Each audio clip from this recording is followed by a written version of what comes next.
My next guest is a numbers guy. Maybe he'll know. Please welcome into the show America's accountant, Mr. Dan Geltrude. Dan, thanks for coming on. Happy Monday to you. How are we going to improve our credit score? I think that's the question of the hour. How about this for an answer? We're not. So that's that. Well, so look, let's talk about the trajectory that we're on to start with annual debt service, right? 3 years ago, we were at a mere $350 billion per year in debt carrying costs. We are now up to $700 billion a year. Now, to put that in perspective, our national defense budget is about $850 billion. So we are right at the precipice of, just to carry our debt, costing us more than we spend to protect our nation. And the national debt now is at $33.6 trillion, right? And now Moody's turns around and says, well, you have a problem. They've clearly been asleep at the wheel. 20 trillion wasn't enough. 25 trillion, 30 trillion. Wait, we're almost at 35 trillion. Now you have a problem. Come on. I also think it's got a little bit to do. I mean, yes, they have been asleep at the wheel. They grossly mismanaged the 2008 great financial crisis and their expectations there. I think they lost a lot of their reputation. But still, the pace of our debt increasing because of interest is really what I think is the alarming part of this. It wasn't a big deal. Well, it is a big deal, but it wasn't that big of a deal when interest rates were bumping around zero. But when you start to get them up to the Fed funds rate of 5.25, 5.5, all of a sudden we're clicking from 31 to 32 to 33 trillion, a lot faster than I remember. Well, that's true. And look, let's call it what it is, Scott. You know, the federal government is literally running on financial fumes at this point. And you know, when you talk about what is the answer, I hate to say this, but the real answer is that you need more revenue coming in, and you could argue, you know, how you get that to happen, but we can cut it short and say, all right, well, more taxes.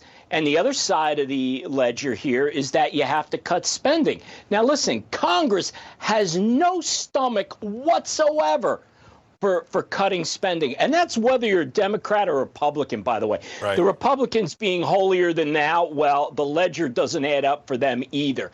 So listen, they're always going to spend because that's how they buy votes in government.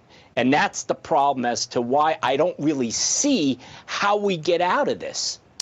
No, I mean, in the long shot, I mean, the Hail Mary pass to really get us out of this would be spurring the economy on, which just also seems like that's on the back pages, right? Because we've got more regulation, more legislation. We haven't really let the economy just run and do its thing. And we're going to continue to get in the way of it and try to fundamentally change the way we live from, you know, fossil fuels to green energy. Those types of things aren't going to really let us thrive or fire on all cylinders like we might normally. And that would also be a good thing. If we could get the thing going, there could be more revenues coming in that way without even cutting spending. I know we need to cut spending, but that could be a good part of that problem, right? Well, it could be. But remember, Scott, we've accumulated so much debt. It's not just let's stop the bleeding. Yes, what you're saying will do that. How about a balanced budget amendment, which won't happen, but we need that. But you still have to look at the hole we've created. And you see, that's where Moody's is at, because they're saying we don't see how we're going to get out of this. And now, in order for the government to be able to raise the funds, as you alluded to before, right, rates have to go up to incentivize bond buyers, right? And what does that put us in? I just heard this term today.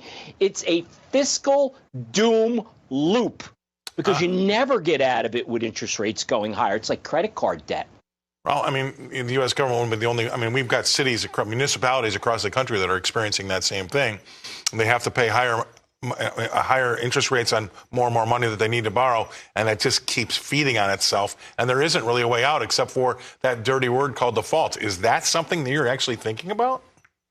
No, that cannot happen, Scott, right? Because for the U.S. to default, now you're talking about the global financial situation crumbling, the entire world. So that's off the table. You know, are we going to take the steps to stop the bleeding, at least go in a positive direction? That is possible, but that's not going to be possible with this current president. And I don't know if the answer is going to be whoever the Republican nominee is, but certainly if it's Biden, it's guaranteed it's not going to get any better. All right, well, we'll take that out, and we'll have to digest through that one because it's going to be a bumpy ride here because this is a problem that's not going to go away. We can put our heads in the sand, but it's not going to go away. Appreciate you coming on. Dan Geltrude from Nutley, New Jersey. Thanks, Dan. Let's take a look.